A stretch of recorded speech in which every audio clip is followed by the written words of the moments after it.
Welcome to a very special multi-stream, multi-channel OG55. If you're watching this on Theme Park Wizard, Capture the Magic, or Conductor, welcome to OG55. Today we're talking all about that Universal Studios Hollywood. Man, there is a huge expansion plan for this park, which means maybe Waterworld will go, maybe not. We're going to talk about it. We're going to break it down. Up next on OG55. Let's go.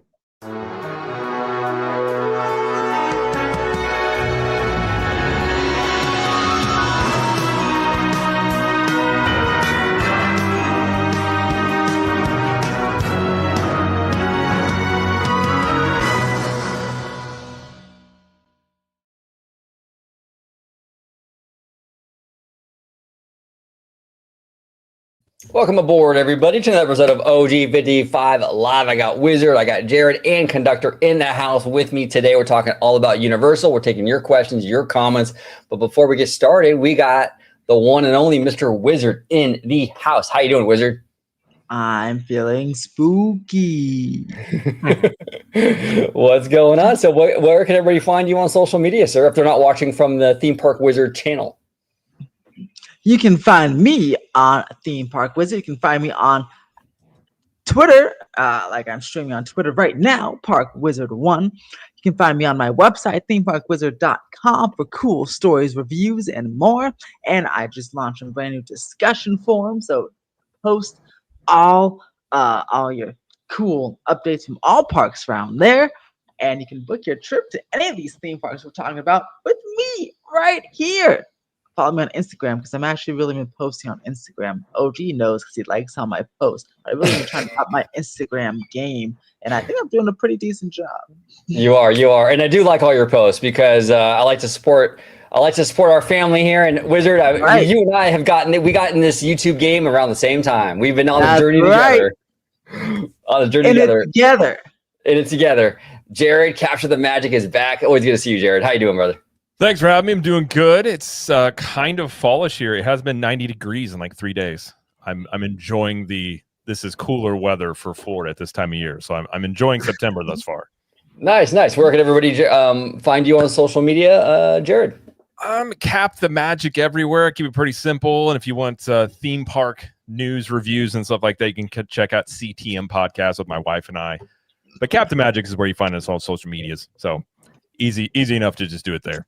There it is. Okay, so that's your wife. I don't know who that girl was. I thought it was your friend or like co-host. Well, we are friends and co-hosts, but yeah. 15 years in the 18th of this month, actually. So. Oh, Lord. Congratulations. I feel old. I'm like, I thought I just got married a couple years ago, and yeah, it's time's mean.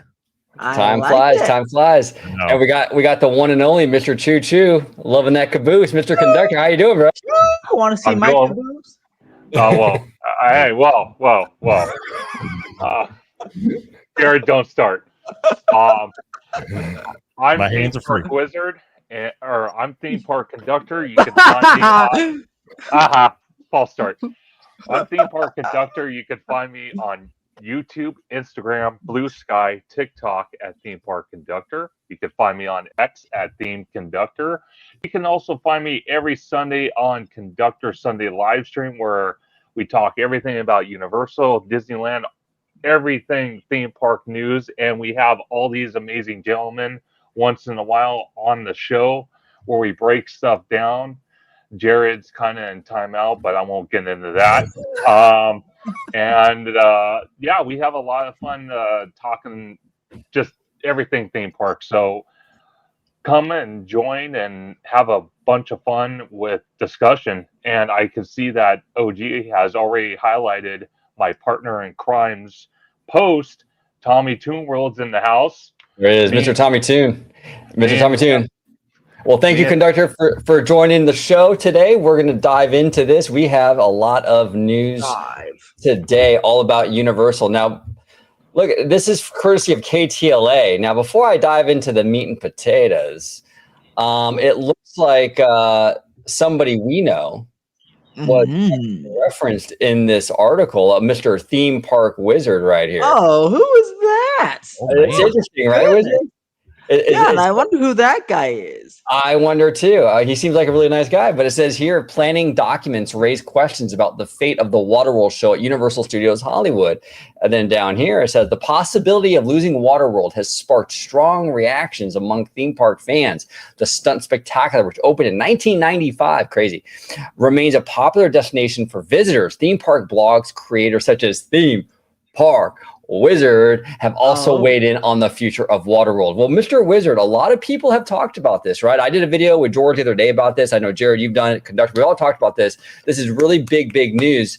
But you and I had a conversation via text the other day, and it might not be so bleak for Waterworld after all. You want to go ahead and elaborate on that? Oh, yes. Okay, so if you go back up to that map there, and then I don't know if you can blow it up or zoom in, but either way, this map, this is the NBC Evolution Plan. This was approved. This is Universal's version of Disneyland Forward, right? Except this one was approved in 2013. So this is a 25-year guideline. So was it 2013 plus I was like 2038 or whatever, 2040, call it. That is when this will be updated. So this is when this was approved, except this initial map and the initial studies that came was from 2006. This is what's going on here. So this map is from 2006. Now, for the purposes of this permit, now this literal permit is for that yellow building, which is a tech services building, which is under construction right now on the next to the ET parking structure. Now, in the attachment, now Universal usually hides all this stuff, but someone accidentally left it up for 2 weeks, and we saw the attachment. And in the attachment was the evolution plan, or they call it a specific plan in LA County planning terms. And this was just showing the tech services building in its placement on the property. The rest of the plan is from 2006. And only some of it was updated. And the rest they just kind of copied and pasted, didn't really touch. There's shaded buildings, and those are the only ones Comcast touched in the approved plan. These shaded buildings here, because all the shaded buildings in the legend say are already there or are approved projects. So they have to update the plan for approved projects. And they probably submit this same map in every single permit, but like I said, they hide those, so we don't have access to those, so we don't get to see this all the time. Right. But for these projects, they probably put in this map, and they probably updated with each one approved. And on the approved one, it's hard to see here, but you can see there's many projects, including the hotel on the by the entrance there is an approved project, and that's why it's not labeled, but it's actually shaded there. Now the rest of it's, like I said, everything's in dots, like the Waterworld and all the proposed stuff. That's part of the original 2006 guide map. Now, don't forget, in 2006, MCA, I believe, MCA Entertainment owned Universal. So when MCA basically proposed this map 20 years ago, and it's actually it's almost like historic, because you can see their idea for their guide map for the park is they wanted it kind of to be like really have the studio take over. There's a lot of studio facilities proposed there on the lower lot, and some new studio tour attractions, and you can see they're kind of shrinking the theme park by replacing Waterworld and stuff like that.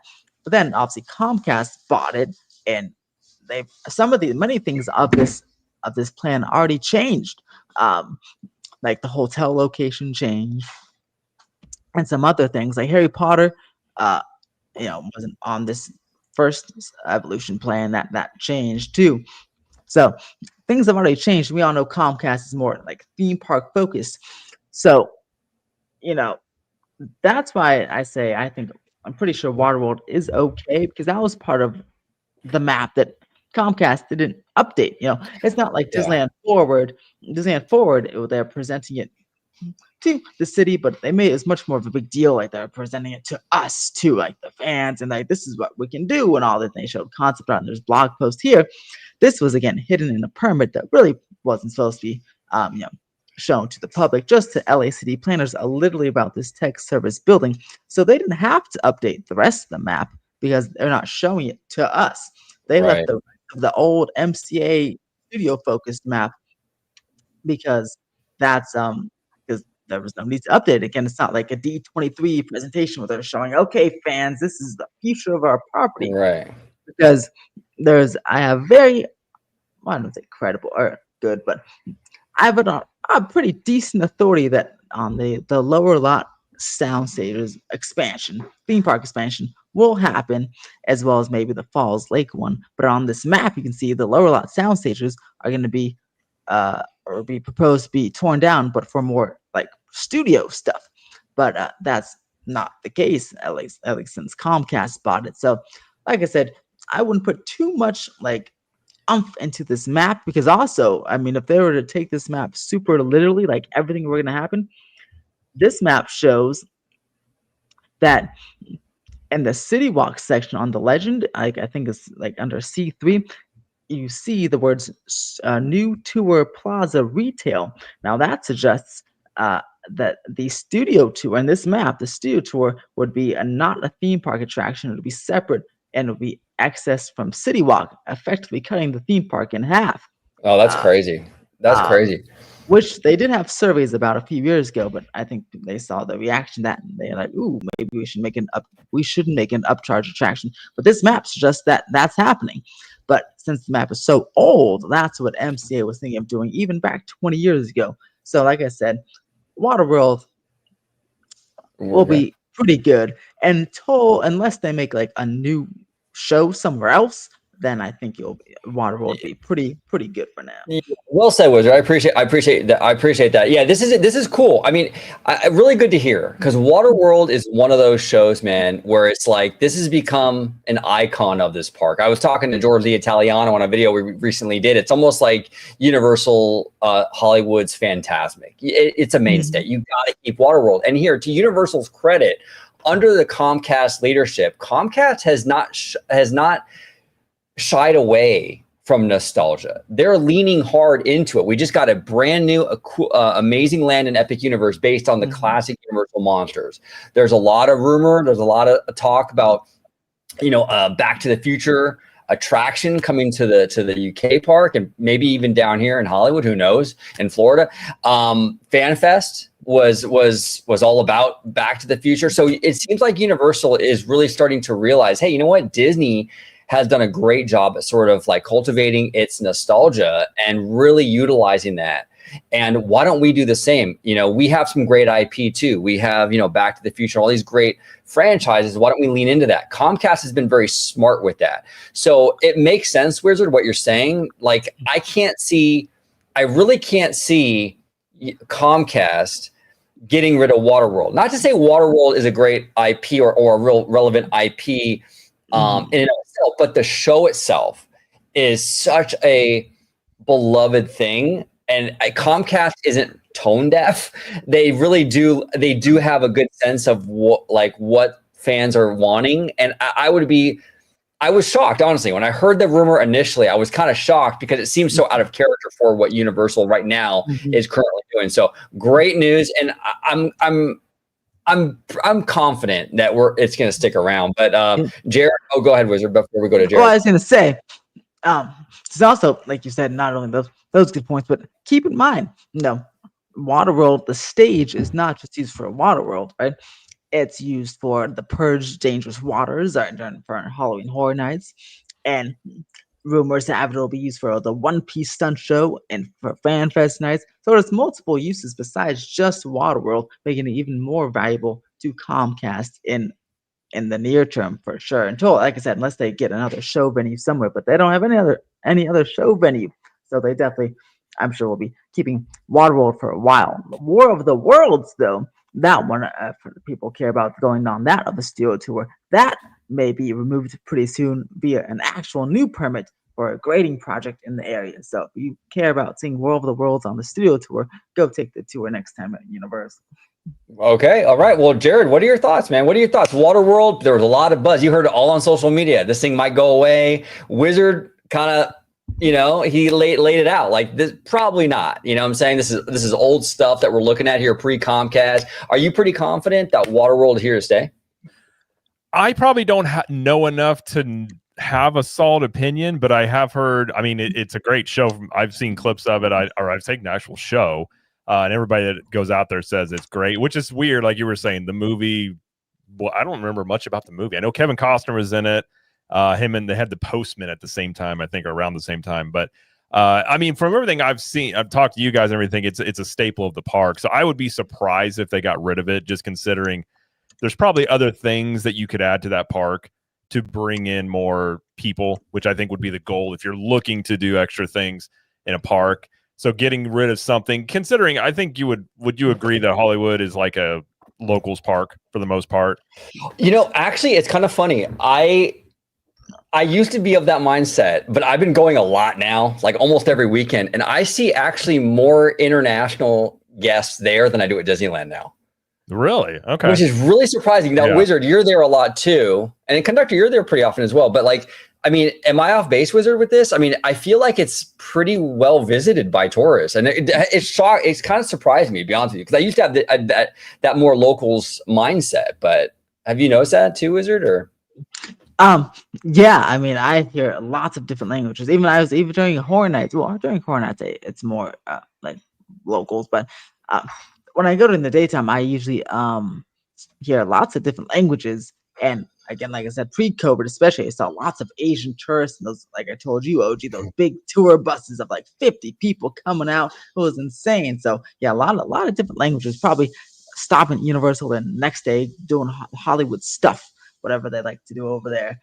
But definitely locals, but also lots of tourists as well.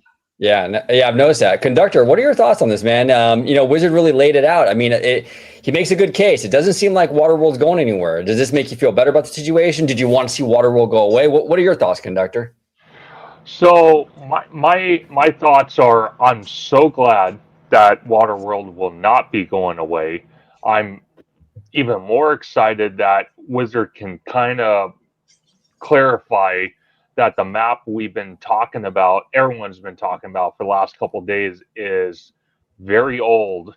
The only thing that I'm curious about is, you know, because looking at the evolution plan, and I think, Wizard, you might have pointed out on one of your live streams or videos, was that they had a proposed area where that one of the security hubs is where that H lot is, where 2 Halloween Horror Nights houses sit for this year's event, which is Terrifier and Poltergeist. Is there any positivity towards that amphitheater possibly coming, or is that just something part of the old plan and probably just no room for?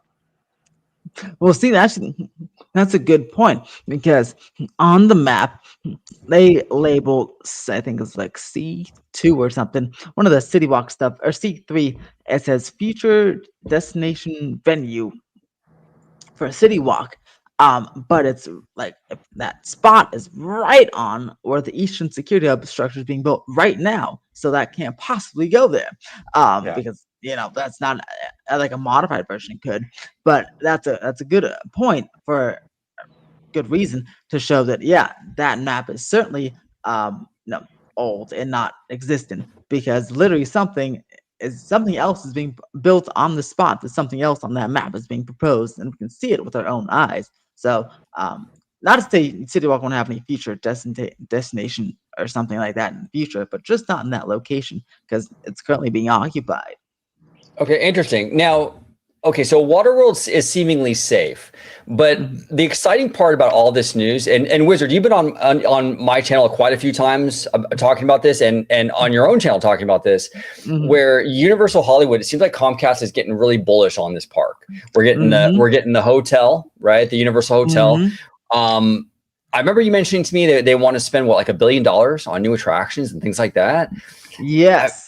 I mean, it looks like there's a lot of stuff happening for Universal. Like, what do you surmise is going on here in terms of like right now, what are the leading kind of rumors for what we might see coming into this park? Is there any kind of murmurs out there that suggest like certain IPs or whatnot?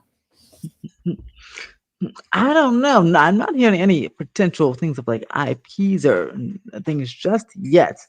But back to the map, the things that are confirmed, that there's several structures, and this is, like I said, this is the exciting part for me, because there are several structures on this map that aren't built yet but are under the approved thing, and a lot of them are backstage studio stuff.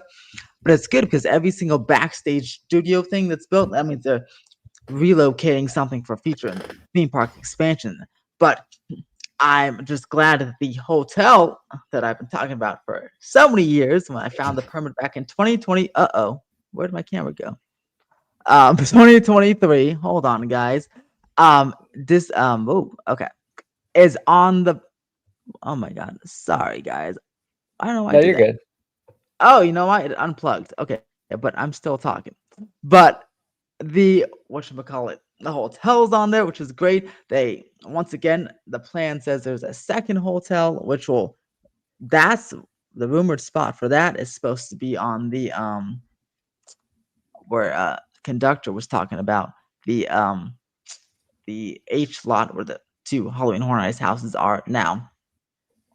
And there's several stuff like the Western sets where some of them are just demolished for some by earthquake on the CO tour for some like a new mill, and it shows, this map shows that they're coming back in a relocated area, which is pretty cool. Maybe a new studio tour route coming over there, which is nice, but it also creates a space for a new attraction. And then it shows the world's leaving for something else. So a lot of things could be happening.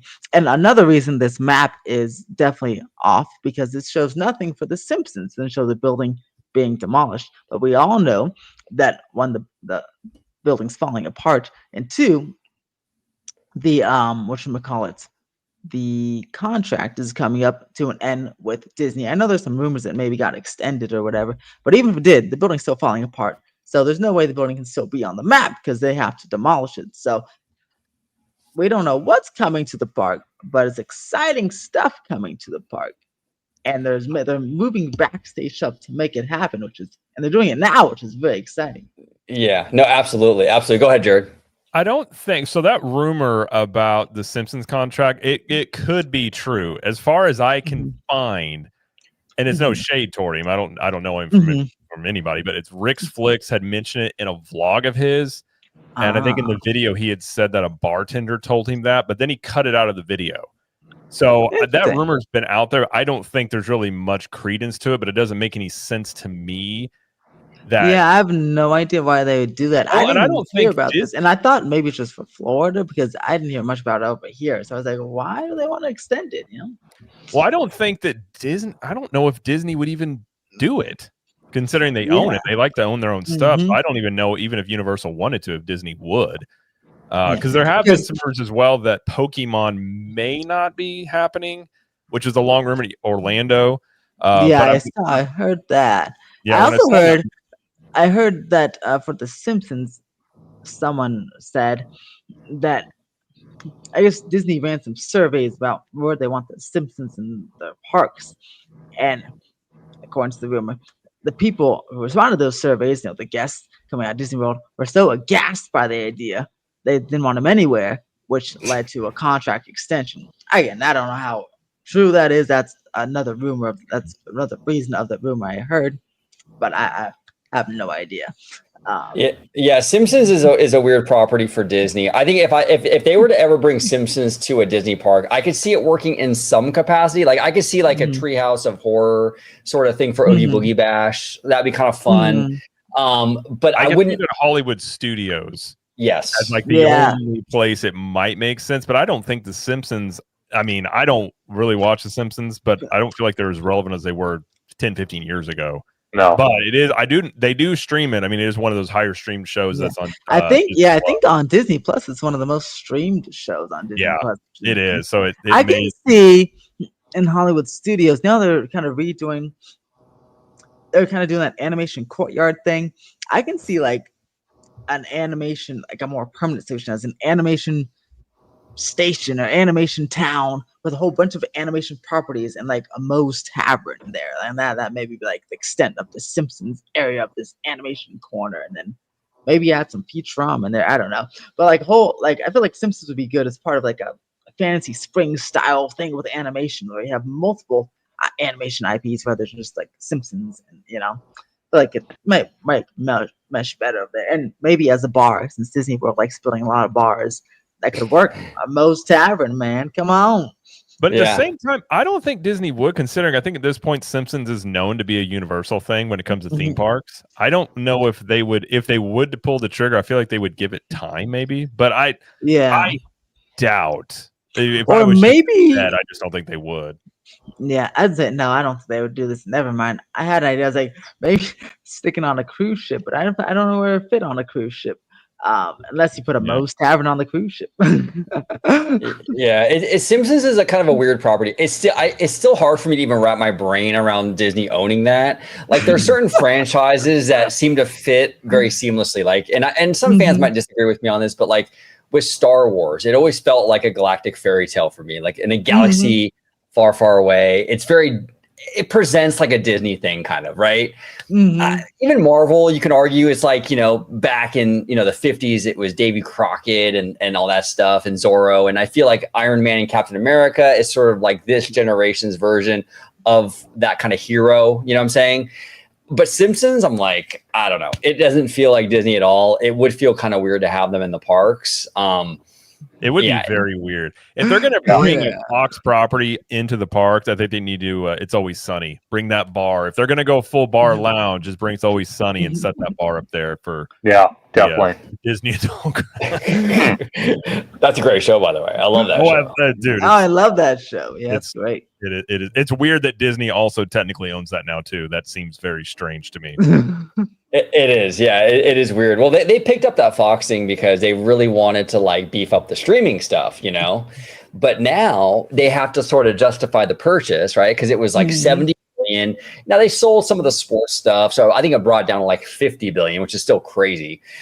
But now they got to like, okay, well, streaming isn't what it was like 5 years ago. So now they got to figure out what we're going to do. So that's why I think we're seeing Avatar come to DCA and stuff like this, because it justifies that Fox purchase a little bit more. You're like, oh, okay, well, we bought Fox, but we got multiple Pandoras out of it. We're I think that's kind of the play here with that. But yeah, also don't forget Universal forced Bob Iger to pay an extra, what was it, 20 or 30 billion for it because they stepped in and like put in they weren't going to try and buy it, but they basically to pay more for it. I thought it was kind of Oh, I'm telling you, Brian Roberts is a smart dude, man. Oh, Mr. Roberts.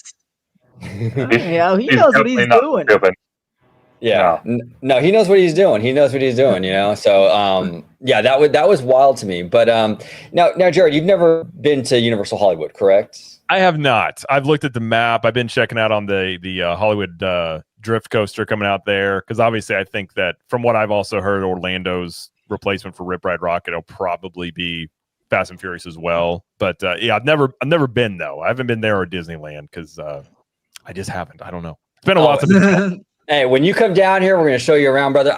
Universal is a really, really interesting park. Now, we don't have the size or the scope that the Florida Universal parks have. But this park is really unique in the sense where it's real Hollywood. It's a working studio, very much. And there's so much history with that. And it's all kind of weaved into the theme park stuff. Right. And on top of that, it's on a hill. So. Well, I just want to say I love escalators, so I think that's one great feature of it. But also, my wife's favorite movie is Back to the Future, so undoubtedly she'll want to go check out the studio over there where you still have Hill Valley, which is that would be cool to see. I am jealous of the fact that you guys still have Hill Valley. Jared, I'm telling you that Fan Fest, and these gentlemen can definitely. I'm sure they agree with me. That Fan Fest, standing right there where they filmed that movie and having that scene projected on the courthouse was like insane. That was breathtaking. Yeah. Well, that's why I think that the potentiality of Back to the Future coming to the parks based off of Fan Fest, based off of there's still, even in the Orlando parks, there's the merchandise, the parade, like all the stuff. There's still such a love for Back to the Future. I actually think, well, and there's a rumor, one of the rumors out there, I think it was actually from Lynn Tested, that in Orlando, if it is going to be Fast and Furious, it takes over the coaster for Rip Ride Rocket. Obviously, Supercharged would then go away because it's terrible. And you're not going to have two Fast and Furious properties. But then potentially what would replace that would be Back to the Future. So I would assume if they did it out here, they surely would do it in Hollywood, because you have Hill Valley right there. And you also have the same, Simpsons, and that could technically replace that. I know that's something that I was seeing online quite a bit. Yeah. Oh, I would love to have Back to the Future come back. Actually, I was talking on a recent video here on the channel where, like, if hypothetically they were to ever get rid of Waterworld, which is that's a bad idea, but if they were to do that, the only thing I think fans would be like okay with, even slightly okay with, would be like Back to the Future replacing it. Like if Back to the Future got like a next generation kind of attraction in that spot, yes, we would still collectively be pissed off that we lost Waterworld, but it would certainly mitigate the damage. Yeah. Because and being out here in Hollywood, I think there's certain properties, like I was telling Wizard, like Universal Monsters is like a given out here in California. Like I would assume. That's right. Yeah. Right?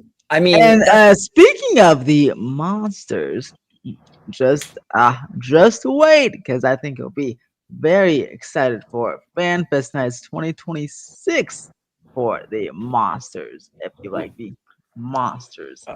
Wizard, you're such a tease. Oh yes.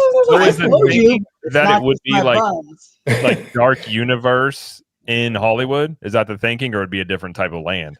Oh no, this is just for FanFest Nights. So think about it would be like just for FanFest Nights, an experience. And let's see. I'll say, remember the fan tram for Back to the Future? Well, take that and maybe put it for Universal Monsters. We'll have to see. In Little Europe, maybe we'll have to see. Wizard, dropping the heat. Now we do have a super chat from the one, the only, maybe. Thank you so much. All of the lights. There we go, baby. Let's do it. Let's do it. Love it. Thank you, Troy Aston. I see here he became a new member.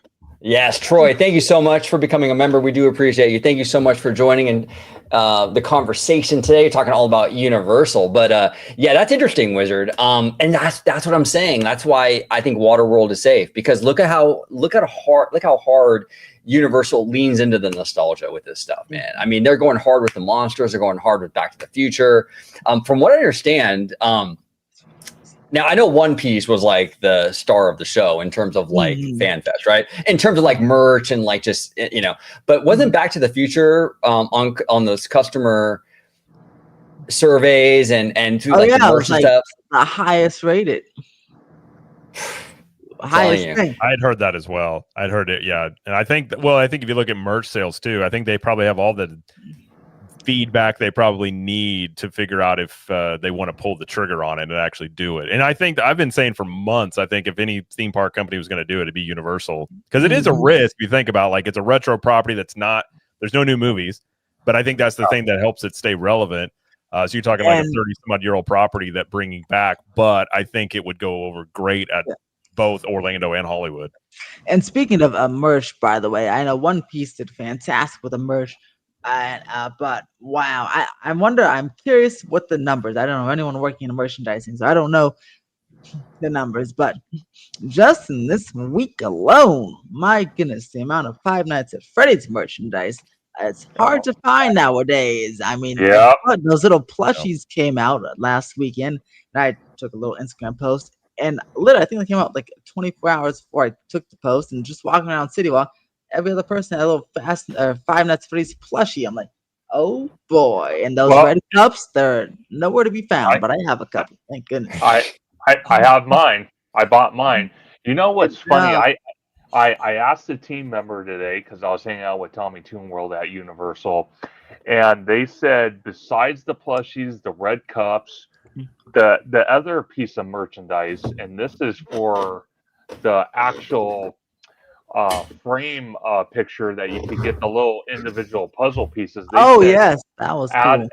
Out of the, I think it's 6 puzzle pieces, The one piece out of all 6 that's been selling out is the FNAF. And what's funny is, we went into the Universal store right outside the gates.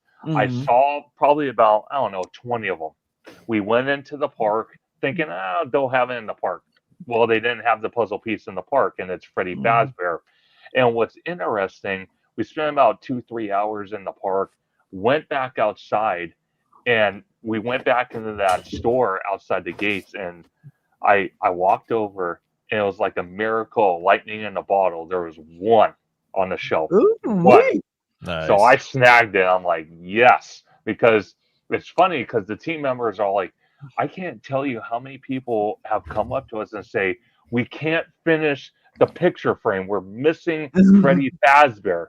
And I happened to snag the last one on the shelf. So lightning in the bottle. I love it. Universal has done a great job at actually taking these outside properties, whether it be Five Nights or whether it be One Piece or what have you. I mean, they're picking a lot of home run hitters. You know what I'm saying? Go ahead, Wizard. Sorry, bro. Oh, I was gonna say, my goodness, what you would call it? The Five Nights at Freddy's house. Now, Jared, have you been to Halloween Horror Nights yet in Orlando? Not yet. Okay. Because I didn't ask for comparisons, but at least in Hollywood, I know it looks awesome in Orlando too. But in Hollywood, this thing blew me away. My goodness. I never played the games, but I saw the movie. I really enjoyed the movie. But wow, the facade, the light, it has that little, dingy light. It's like it's going out, abandoning, then it all of a sudden flashes and it goes out again. And then they have so many animatronics in the house and puppets, but actual animatronics and 8 feet tall. I mean, even if you don't like horror stuff, if you're just a theme park fan, that is the house for you. It's so cool. I was like, I was happy to hear that the Henson Company worked on those animatronics or the puppets for that house. So I thought that was a good sign too. Like OG, since you're an animatronic, I mean, you're a theme park fan. We're all here like animatronics. On Friday, I think yours is on Friday, right? It's on Friday. Yeah. I'm telling you, you will be blown away. I think you'll be raving from that one. You'll come you'll be doing a live stream of like, Five Nights at Freddy's. That was pretty great. It's crazy. Oh, yeah. I can't wait. 8-foot animatronics. That's almost as tall as Conductor. That's wild. I know. God, giraffe size.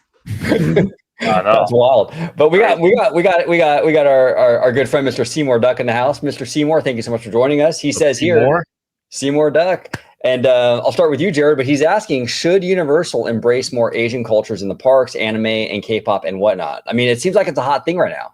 I think they will. K-pop Demon Hunters that thing is insane how popular it is. And it's like been playing at our house for like a month because my daughter loves it, and it's actually not a bad movie. I wouldn't be shocked if you start seeing Universal do some anime. I mean, I think out at FanFest they had One Piece. You got a lot to choose from. But I mean, here in Hollywood they have Chainsaw Man. That's an anime.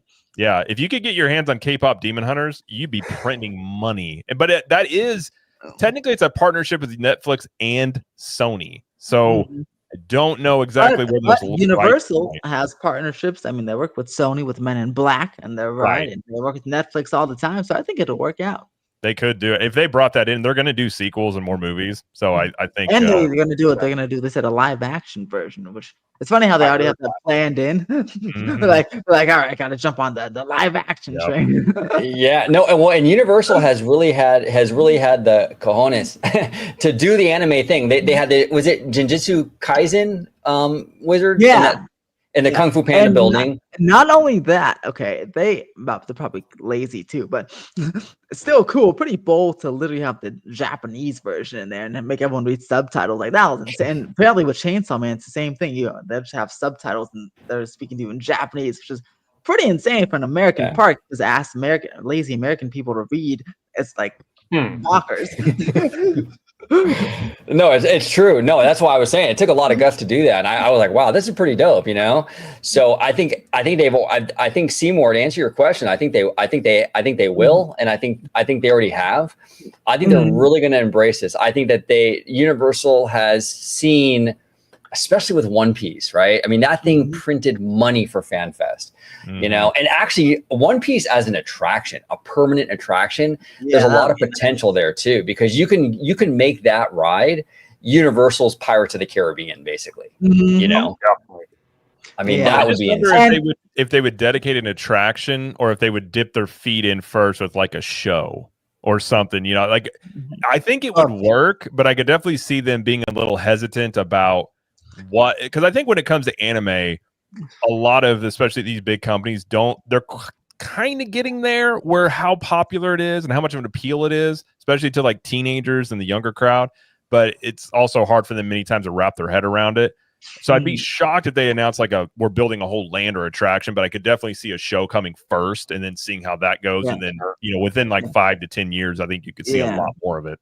Because I know that the One Piece show in Japan is pretty popular, and I guess we'll see how it does if it comes here on FanFest night. So that'd be pretty good. And also another character who I haven't heard of until about 2 weeks ago, this Hami Kuma character, this big, ugly but kind of cute bear that made his debut at Halloween Horror Nights yesterday, and I took a lovely picture with him. My goodness, the line for him was crazy. It filled up in seconds. I don't even know who this person is.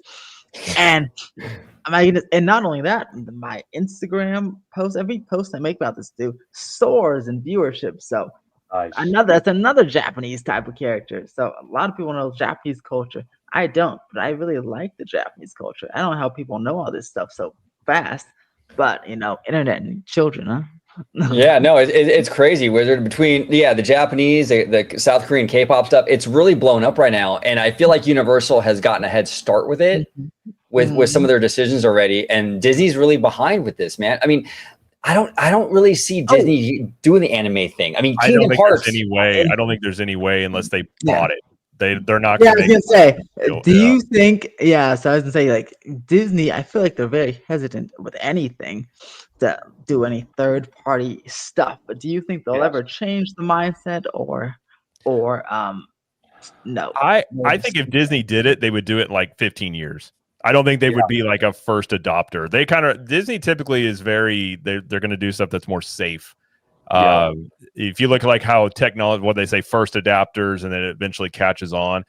I bet you if Universal does it and it's successful, you would then see Disney try and acquire, which is kind of what they do out there. Because if they're not going to put it in the parks, if they don't own it, is my guess. I mean, Pandora was a one-off, and I think they did that because of the Wizarding World, and they happen to own it now, but they didn't for a long time. But yeah, I just wouldn't count on Disney doing it. I think Universal will do it in some fashion. I just don't know the timeline. Well, see, here's the other thing, and you make a great point, Jared, is, you know, if they did something like that and they waited 10 to 15 years, and that's just a hypothetical number, but let's say they do wait that long, is it something that's going to be relevant that far down the timeline? And on top of that, any of those IPs, putting those into Disney parks that's mainly catered for families and kids, they would have to dial back and skim down that IP compared to Universal that can have a broader view on it. Like they can allow certain things that a Disney park can't allow, like some violence and whatnot, and Disney can't really do that. So when OG makes a point, oh well, Universal's probably going to jump on that, I 100% believe that, because they have the capability of taking risks, and most of the time it pays off. So Universal is far less risk averse than Disney. Disney is very safe in a lot of ways, which is sad, because look, Disney was built on Walt Disney was like the biggest risk taker on the planet. Okay, this guy was like, I'm going to mortgage my house to pay for this. Like he didn't care. I mean, Roy Disney was constantly stressed out.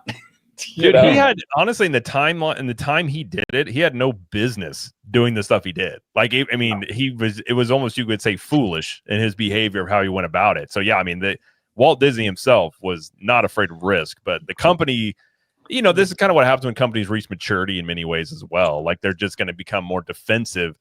I actually think you'll see Disney more than likely would do something with video games like Fortnite before they would even touch anime. Because I think Disney's just now realizing the popularity of video games, and you're seeing Hollywood start to do a lot more video game stuff. I don't see Disney also dipping into video games and anime. I think anime is that thing where they would be like, what is this thing? I think they would do video games and then maybe down the line, but I don't even know Fortnite. I'm not saying they couldn't, because look at Minecraft. I don't know how you made Minecraft into a movie, but they did. I don't really know how you would do Fortnite in the parks or a movie, but they'll probably try, because what they spend $2 billion to get into Epic Games. I believe so. Seymour, if you're still in the chat, you might have the exact figure, but I believe it was around there, Jared. Yeah. So it wasn't a small change. So they're going to do something, I think, beyond just having their own little Disney Fortnite verse, whatever they're going to do. Yeah, because that's a lot of money. It's a lot of moolah. Well, Ben Zacuto here. Thank you so much, Ben, for being a member too, by the way. Appreciate you. But he says San Francisco, albeit small and not a full land or attraction, is a pretty decent representation of Asian culture at DCA. Is it not? No, it is. It absolutely is. It totally is. And that might be the route Disney goes when it comes to Asian culture or what have you, is more like this kind of Disney version of it or whatever. Maybe not anime per se, but like Big Hero 6 and things like that. I think is the most likely. By the way, speaking of stuff they should do sequels on, that is one. That was a great. Yeah, definitely. Right. Outside, I will say I have a big critique about that movie. You guys have all seen the movie, right? Yeah.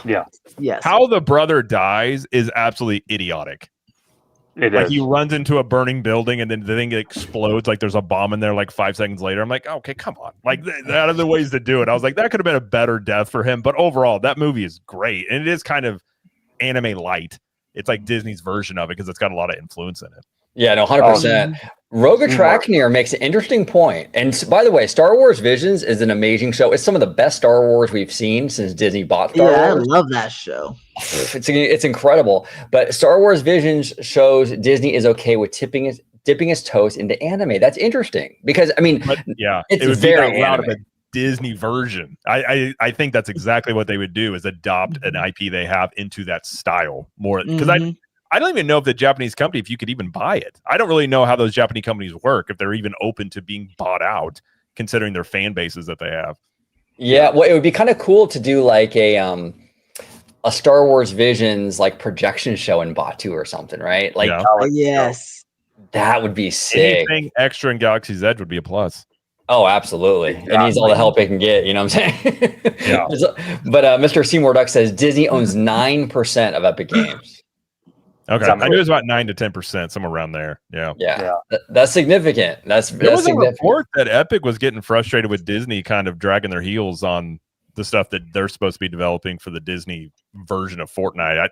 I think somebody from Epic came out and said that wasn't true, but there was multiple reports saying that they were getting, because I think it's been almost 2 years now since Iger announced that, and nothing has come of that.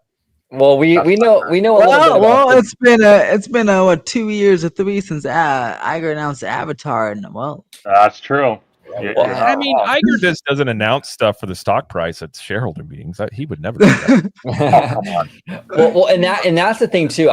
We can dip into a little bit of this Destination D stuff. I was it's like I was frustrated. I mean, I think Florida got a good amount of news for that event, but Disneyland Resort, I mean, come on, you're going to come out there and you're going to talk about the Napa Rose patio, and that's literally the only thing Anaheim got.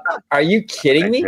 Exactly. I mean, it's like it's horrible. I mean, you have Avengers that's currently going vertical. You have the Coco ride, which is going breaking ground, I think, next month or something. You certainly had something you could have brought to the table. It's okay, OG. They'll just announce that stuff before or after the event, like they did, like do all the time.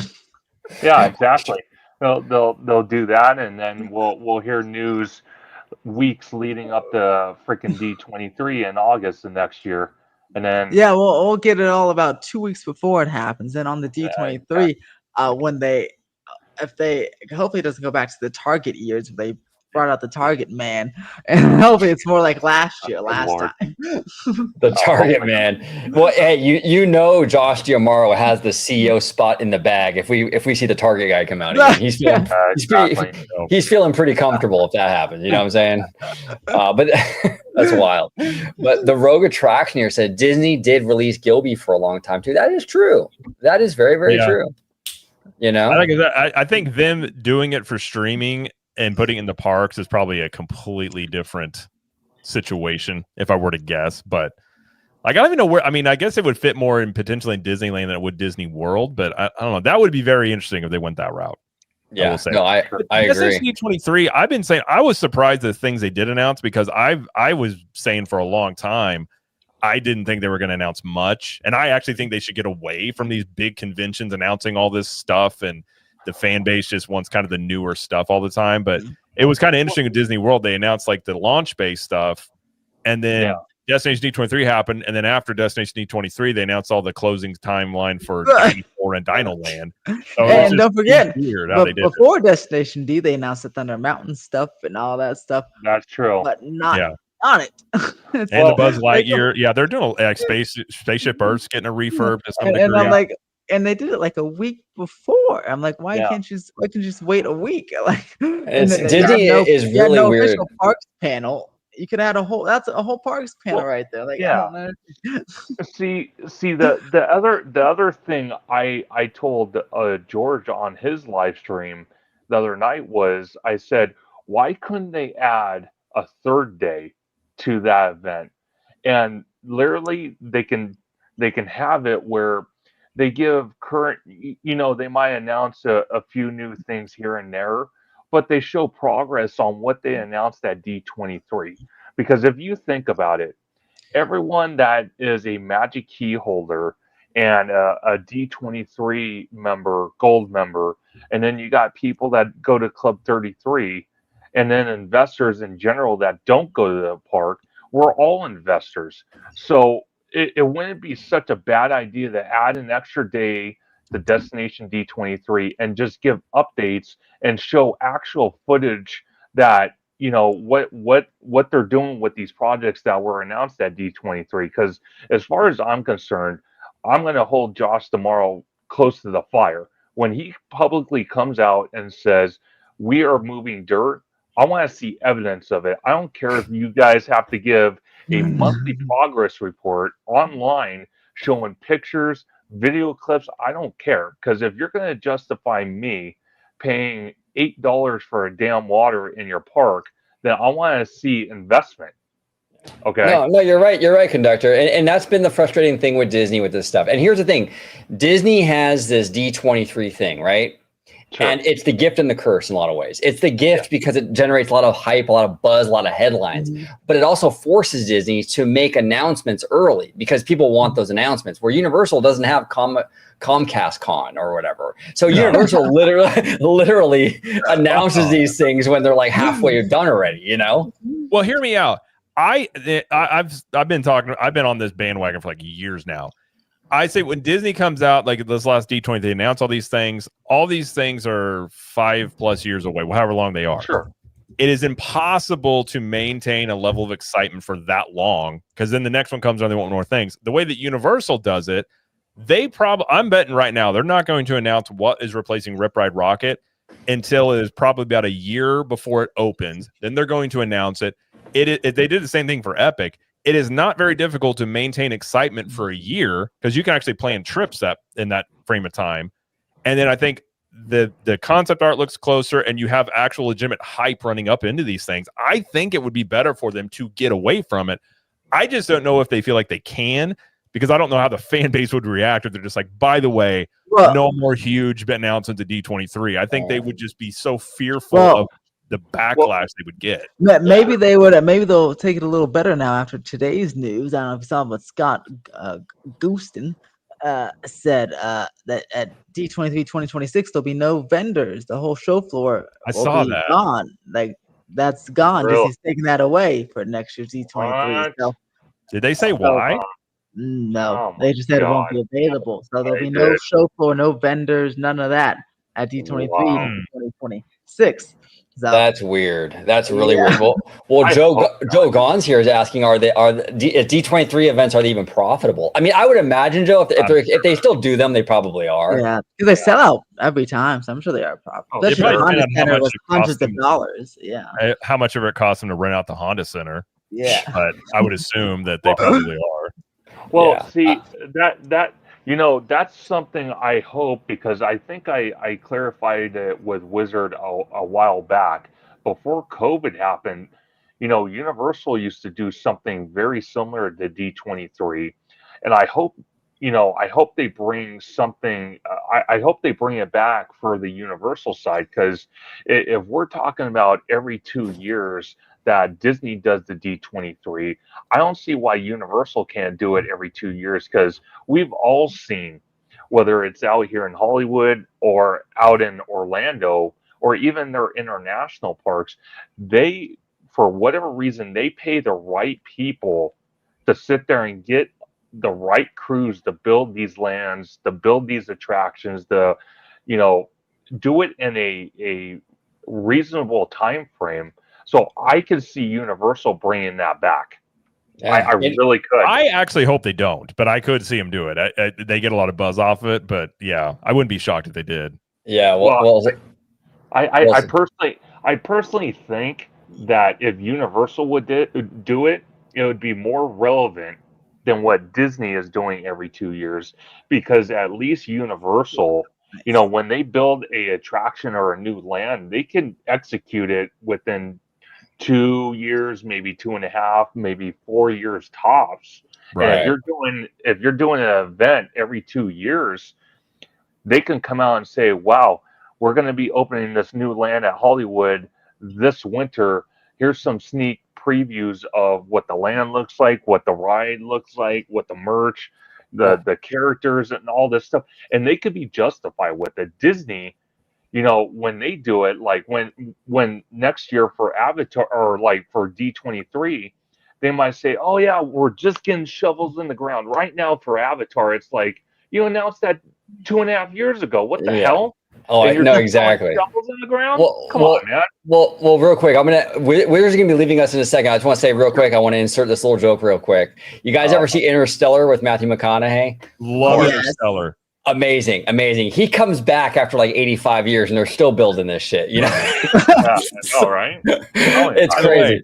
Interstellar, I saw it before I had kids. If you see it after you have kids, totally different movie. Oh, I have a daughter, and like I was little, I do not cry, and I was like, oh, okay, I gotta walk away from it. Like it's such a good movie. It hits you. But we're gonna continue streaming. But Wizard has a hard out. But Wizard, before you go, I just want to make sure you let everybody at home know where they can find you on social media, where they can subscribe to you on your YouTube channel. Also, Wizard, I want to say really awesome news today about that KTLA shout out. Really proud. This guy, Wizard, man, he works his butt off. He does a lot of great content. Everybody watching, go and subscribe to this man right now. Wizard, take it from here. Let's do it. You can subscribe to me on Theme Park Wizard. You can follow me on Instagram, TikTok, and Twitter, especially for Halloween Horror Night stuff. Get ready, folks. Get ready. And then you can also check out my website, themeparkwizard.com, for smaller stories and more. And I'll be going on a cruise this weekend, so I'll be live on the cruise on one of the days. So check me out, because it'll be sailing away like the sweet life on deck. There we go. Oh, actually, here, you know what? You're going to be sailing. Since you're going to be sailing, I got a little something to send you off, Wizard.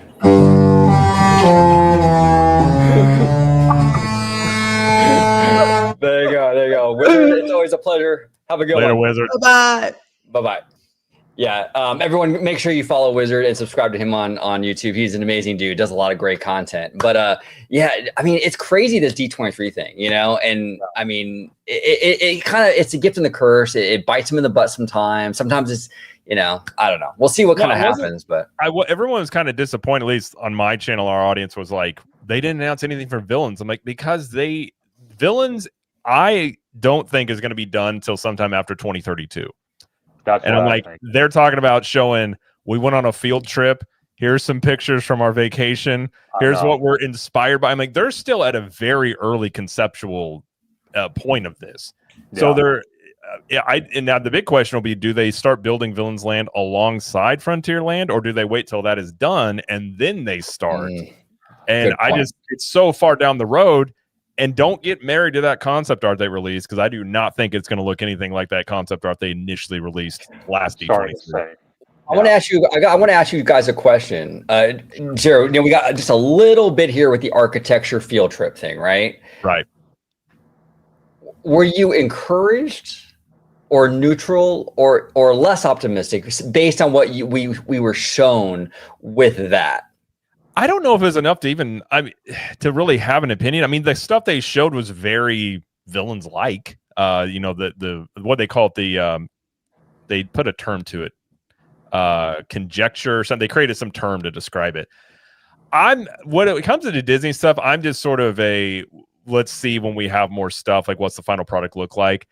I think from everything I've been hearing as well is they have a hard needle to thread trying to make it work for kids and for adults. I don't think they really have a full a concrete plan yet. So I don't think there's really enough to really be encouraged or discouraged. And it's so early in the process.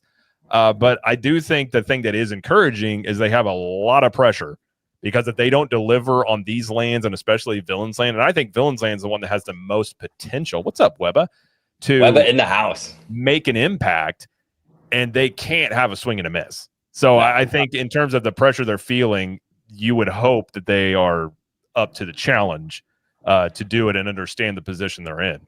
Yeah, I like the architecture stuff that they did show us. I think that's definitely the direction I want to see, that kind of gothic sort of, And So they had Dr. Facilier. I mean, he's going to be part of this, which is very interesting because he wasn't part of, some other stuff they wanted to do.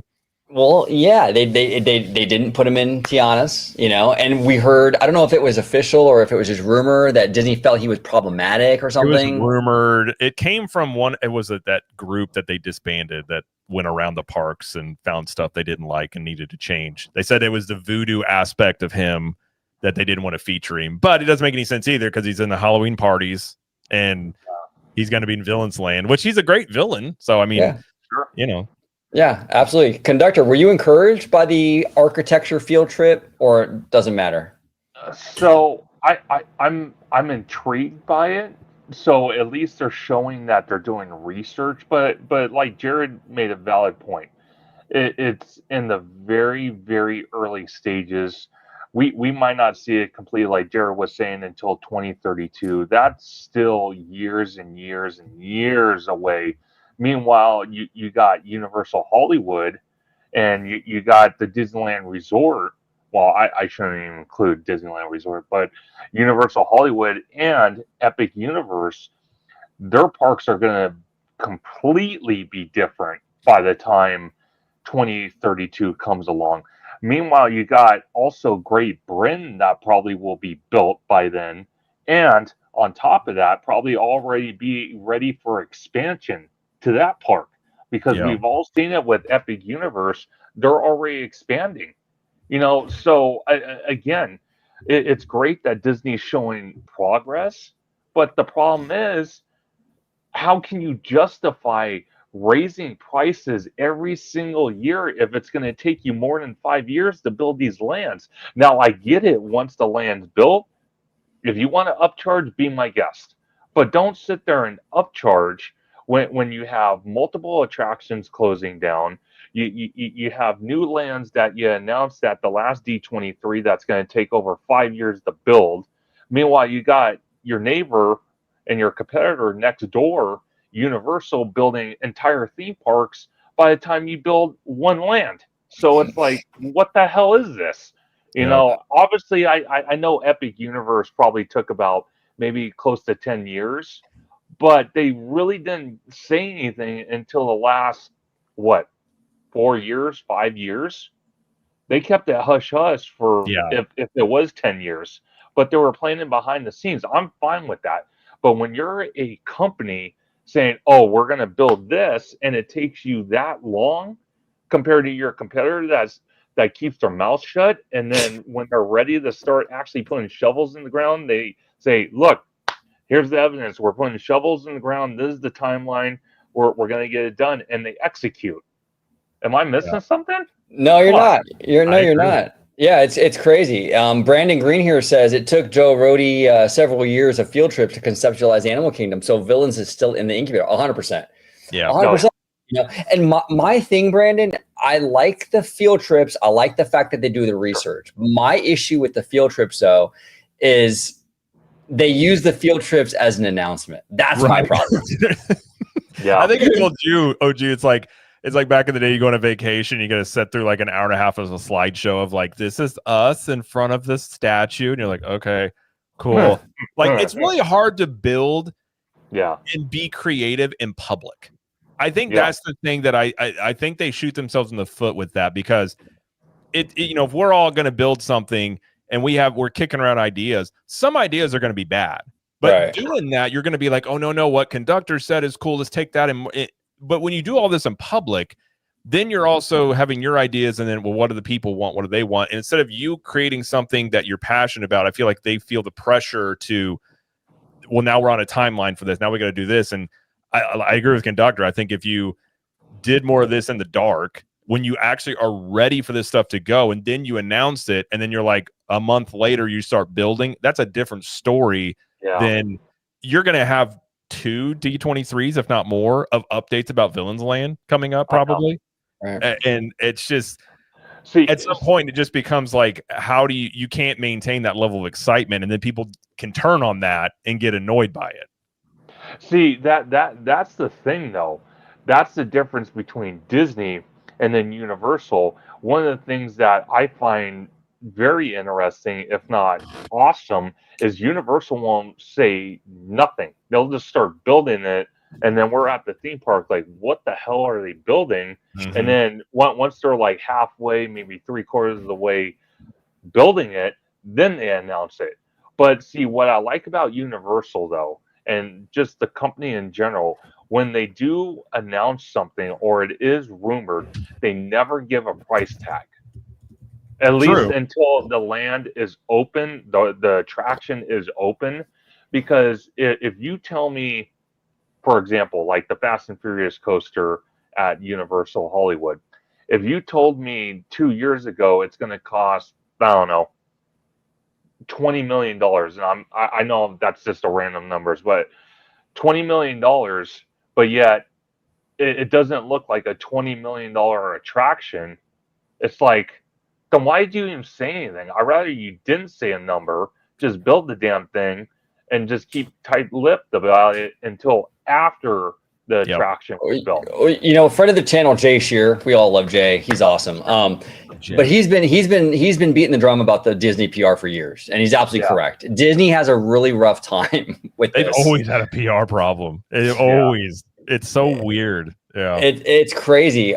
Big Sam is here. I want to thank you, Big Samus. I love your profile pic, by the way. Tailspin was an amazing show. When Villains Land opens, will we no longer see villains in Fantasyland? You know, that's an interesting question. Based on the Galaxy's Edge thing, where like I thought we wouldn't have Star Wars in the rest of Disneyland because we have this 15-acre now Star Wars land, but we still have Star Tours across the park, right? I think we're still going to have villains in Fantasyland. I think Disney doesn't really care, and we've seen it with Star Wars, so I think we'll still see the villains in Fantasyland. What say you, Jared? Do you think we'll still see them in there, or nah? That'll be interesting. Probably. I don't feel like they're going to mess too much with what people know about Magic Kingdom, so I could see that. My wife, I think it was my wife, or I don't know, on our show we were talking about this. It could be a cool idea if you have the Happily Ever After fireworks show, but in the Villains Land you have a like polar opposite nighttime show going on there. That's like the dark side of it. Yes. And then that could potentially spread out crowds as well, where you're not congregated in the hub. So they could do some stuff like that. But yeah, I don't know if they would. There's not a ton. Ian Rogue's right. There's not a ton of villains in Fantasyland to begin with. So if they did remove them, I don't know how much it would affect stuff. But I don't. That's a good question. I don't know exactly what they would do. I would assume they would just leave it. But no, well said. Mr. Webba in the house says, stop announcing how much you're spending. Just freaking build it. Tell later. Yeah. Exactly. There we go. Exactly. Now here, I agree. Yeah. Well, and like, look at Rip Ride Rock. It's a great example. And I think it was Brandon Smith said it's fun to speculate. Universal kind of leans into the speculation because we're all sitting here being like, what is Rip Ride Rocket's replacement going to be? And then it's fun to do that stuff. Whereas you can't really get that with Disney. The only speculation you have is the concept art going to look like the finished product? Exactly. You know. Now, Rogue here says, because Universal gets a pass. Now, here's the thing, Rogue. I've been saying this for a long time, right? I think Universal, by and large, does get a pass from the fandom.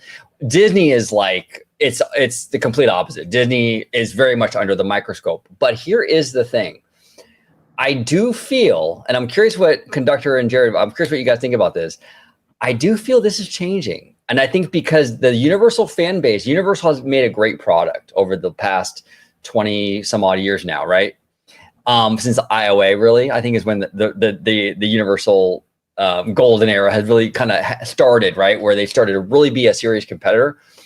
I think you're starting to see more and more of this like passionate fandom start to get a little pickier. We saw the pizza box thing with the Pizza Moon. Remember that whole thing? That was like 2 weeks of drama online over fucking pizza boxes, right?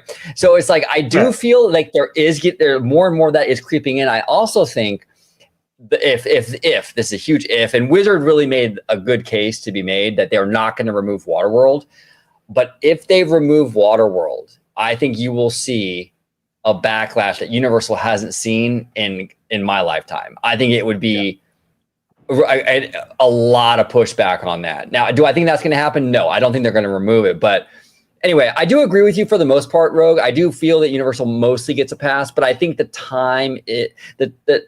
times are changing. Oh, what say you, Jared? Do you kind of get that vibe too, or am I off base? They've had a pass for a bit, but with more expectations come more pressure. And I agree. It will shift where they, especially after Epic, it's going to shift a ton where they just you're expecting more. You've seen what they're able to do, the Wizarding Worlds, Epic Universe. So I guess you can make an argument they have, but it's just been. I guess you would just say most people look at it as they haven't expected that level of what they've been doing. But yeah, I think it'll shift going into the future, just because it's growing. People are going to expect more. It's like a fan base with a sports team. When the sports team's not that good, whatever. Draft picks aren't that big of a deal. When you're good or you're contending, and then you trade away a player or whatever the move is, man, you want to talk like you think theme park fighting is bad. Like, man, fan bases will go crazy about that stuff. So I think it's kind of the natural progression of a growing brand is that part of it too.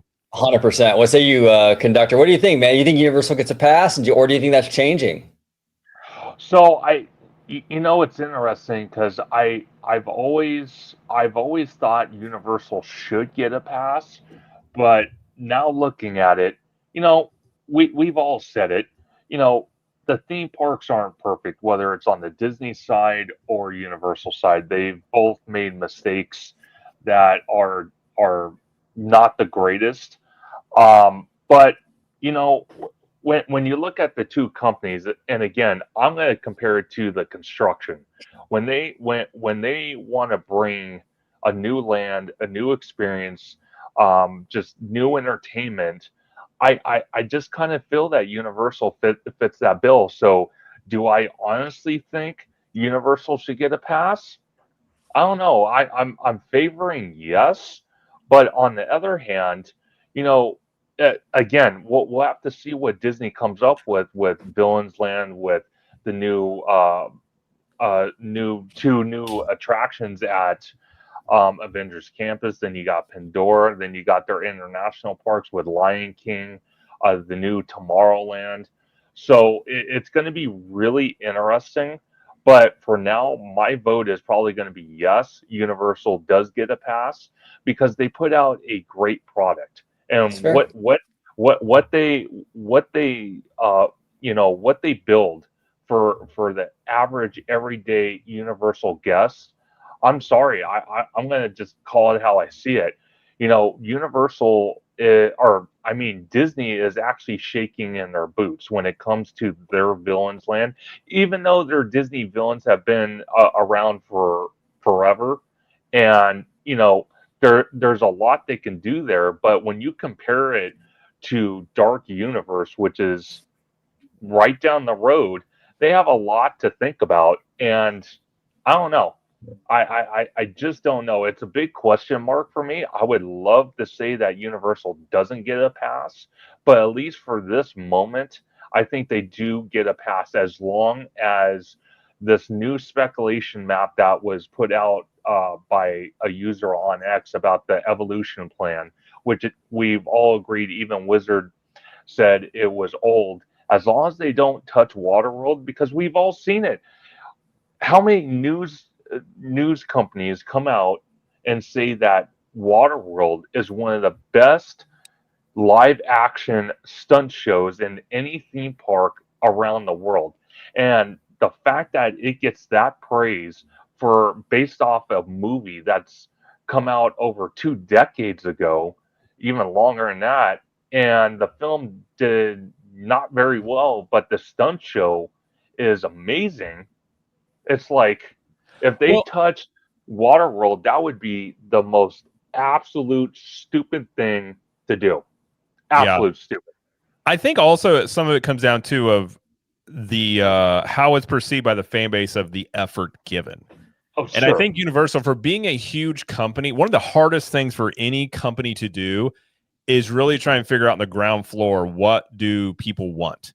And I think Universal, for being a large company, does a pretty good job of trying to stay in tune with the fan base. So even if they're going to make mistakes, I mean, every company, every business, every theme park will. But I guess it comes down to, do you feel like they're making an effort in the right direction? And I guess you could say, is that giving them a pass, or is that just being like, hey, this was a swing and a miss? Like, for instance, Supercharged. It's a terrible ride. I don't know how that ride ever got. I want to know, like, on certain things, like the final ride through, and they're just like, yeah, let's go with it. It sounds pretty good. Yeah. But at the same time, you're like, okay, that was a swing and a miss. Villain Con, not great, but Epic Universe is awesome. These other things are awesome. So, like, it comes down to getting a pass, or do you have more? Does your fan base view you as trying? And I think that maybe comes down to Disney and Universal's difference, where many times Disney is kind of tone deaf to what the audience wants, much more than Universal is, at least for now. That could change, but for now. Well, see, here's the other thing, Jared, and you make an excellent point.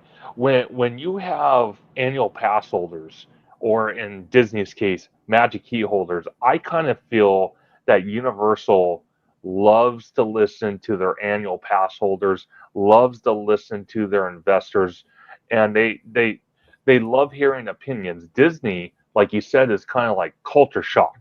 They get opinions. They don't really cater as much to their Magic Key holders that Universal caters to their annual pass holders. Mm-hmm. So I kind of feel like Disney's like, oh, we heard the news, but we still don't know what to do. And then on the opposite side, you got Universal. Oh, we hear the news. Man, we're going to really do some research on that and maybe bring that to life. That's why, like, look at, for example, look at FanFest Nights, a brand new event that just came out of nowhere, and it was an absolute hit on IPs, especially Back to the Future, which has still to this day, 40 years later, still has a strong fan base, but they use that as their Trojan horse for, the first annual FanFest Nights, and it was a success. Yeah.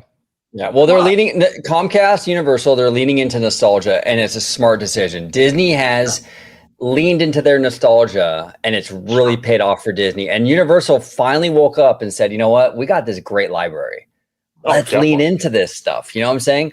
Rogue Attraction here says, which is bigger following, Monsters or Disney villains? I would argue, Rogue, right now, I think the villains are like it's $1 billion franchise. It's like the princesses, you know what I'm saying? But I think people still love the Universal monsters too. And I think Universal has done a good job, because look, I'll be real with you guys. When they first announced the lands at Epic Universe, I was on here. I was on here on my channel I would have debates with Vash Sky about this. I would say, Vash, it's a 100-year-old franchise, bro. I don't know how relevant this is going to be with the normies. You know what I'm saying? Yep. And he was like, nah, dude, trust me. And he was right. I mean, honestly, I think they've handled it really well in cultivating interest in it with Dark Universe, right? It got me on that hype train even. So I think that the Rogue right now, you're right. The villains, I would say, are the bigger franchise, but I think don't sleep on the monsters. I think Universal's just getting started with this. I think it's going to get bigger. Go ahead, Jared. Well, you can see Universal do a reverse thing that you normally don't. Usually you see a movie show, then go into theme parks. You can see they're kind of revitalizing the monster IP in the parks, and you could see them. Now, it would be difficult. I think there is a new Frankenstein movie coming out that I've heard actually is pretty good, but I don't know if Universal is looking to do more, create their own Monsterverse or whatever, but you could definitely see people love Dark Universe. It's a fantastic thing. It's a very unique theme park land. I've never seen anything quite like it. And I think you could definitely see the momentum continue to carry, especially as they continue to develop that land, and maybe they do other stuff with it. But I would agree. I think villains is bigger. I mean, you talk about like how long have they had villain in Disney movies and things like that. But I think a lot of momentum right now is on the Universal Monster stuff, plus Halloween Horror Nights and all that stuff that they can throw in there with it. They definitely have. I guess you would just say it's a. It's weird to say about an old IP like that, but it has a lot of new interest in it. Fresh interest, I guess you could say. I will say, yeah, absolutely. And I mean, honestly, the Disney villains is keeping Hot Topic afloat. Let's be real. Oh yeah. So it's a powerhouse. It's a powerhouse. And staying afloat in retail is a big deal, right? Well, look at Lilo and Stitch. How much it make? I think now it has surpassed Star Wars and Marvel for the most, like in terms of licensed apparel, clothing, toys, all that stuff. And the movie was huge. And Lilo and Stitch's original cartoon came out in like 2000. Right. And so it has a lot of staying power. And just because something, and I think that's one thing that theme parks are learning, is just because something is a certain age doesn't mean there's no interest in it. Like our daughter is obsessed with Lilo and Stitch, like loves it. Sure. And it seems like all girls ages 8 to 12, just Lilo and Stitch all day long. And it's very interesting to see. Yeah. So well said. Go ahead, Conductor. I want to answer because Sam chat posted a couple comments about Waterworld. We just had Wizard on for the first hour, and he's a great source of Universal news, especially out here in Hollywood. He was even saying that Evolution Plan picture is from way back in the day. I think someone even posted it was from 2006. I saw online. So I'm like almost 95% sure they're not going to close Waterworld at all, because Universal Hollywood and all the Universal parks would be very stupid to do so.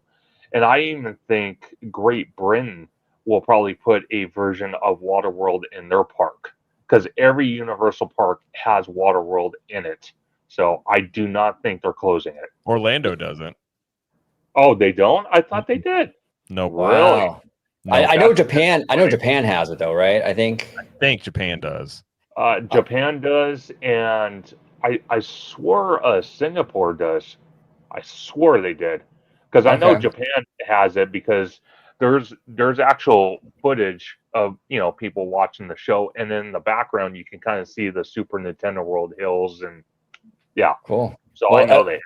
Well, Carlos Vasquez, thank you for joining us, sir. He says here, he goes, hey, I think Universal is trying to maximize how they generate profit from their limited space. And we do have limited space out here in California. Believe me. I mean, it's tight. Limited space with food and merch, and Waterworld doesn't have that like the rest of the park. I mean, that's a fair argument to make. Waterworld is not a huge IP. The stunt show is popular, but the IP isn't. So I could imagine the case to be made like, hey, you know what?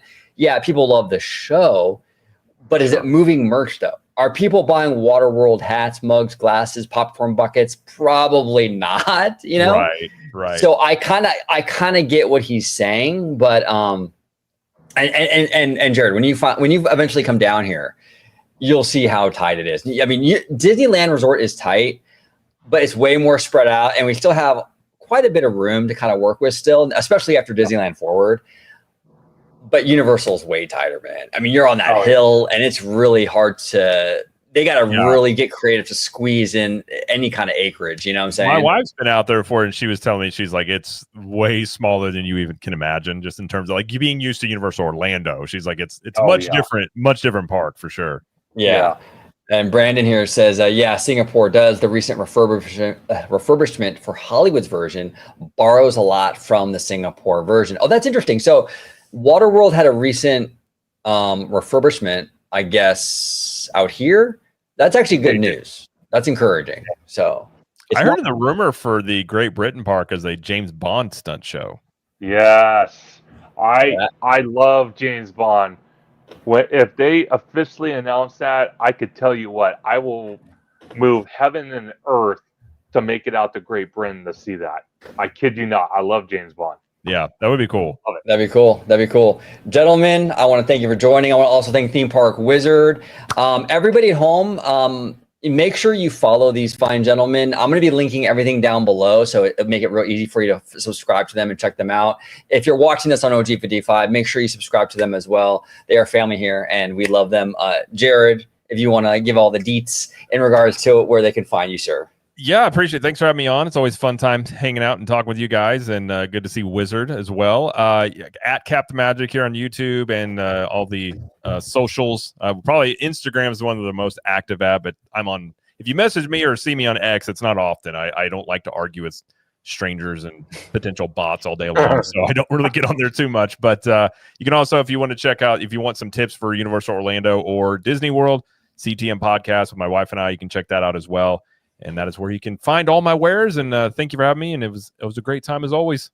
Absolutely. And speaking of Capture the Magic, there's a great merch store, CTM Apparel. I'll be linking that down below as well. If you use OG55 as a promo code, you get 10%. They got a lot of great nerdy shirts, theme park stuff. Got that cool Mario one with the question mark. So really cool stuff. Make sure you check it out. And if you use OG55 as a promo code, you get 10% off. Conductor shirts right there. I got the Mario one on right here, actually. There it is. He's rocking it. He's rocking it. I love it. And Mr. Conductor, Mr. Choo Choo, if you let everybody at home know where they could find your hot and steamy theme park news. Absolutely. I'm Theme Park Conductor. You can find me on YouTube, Instagram, Blue Sky, and TikTok at Theme Park Conductor. You can also find me on X at Theme Conductor. You can also find me every Sunday at 5 p.m. Pacific Standard Time for Conductor Sunday live stream, where I have these amazing guests like Jared from Capture the Magic, which is no longer in timeout. I forgive him. Orange Go 55. George the Disney Italiano from Citrico Central, Theme Park Wizard, Tommy Toon World, and so many others as we break down Universal, Disney, HHN, the whole 9 yards of theme park. And I actually allow the chat to kind of take over a little bit, answer questions, and we kind of just steer the direction wherever it goes. So it's a lot of fun. It's a blast, but definitely stay tuned to Theme Park Conductor on YouTube and socials, because for the next 3 days, starting tomorrow, I will be at Universal Studios Hollywood for HHN.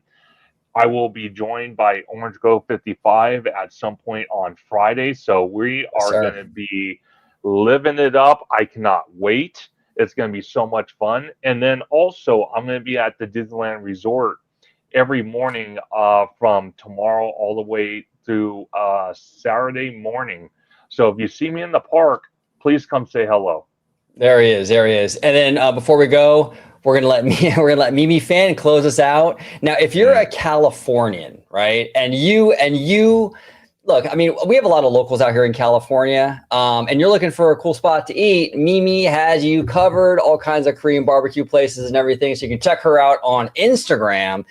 Look at the great food, amazing stuff. So check her out on Instagram. She's also got a YouTube channel, brand new channel over there. So make sure you subscribe to her on YouTube. I want to thank Mimi Fan for doing this amazing outro for us. I want to thank everybody for watching this episode of OG50. Thank you so much for watching OG55. Don't forget to smash that like button, subscribe, and become a member today. Mwah.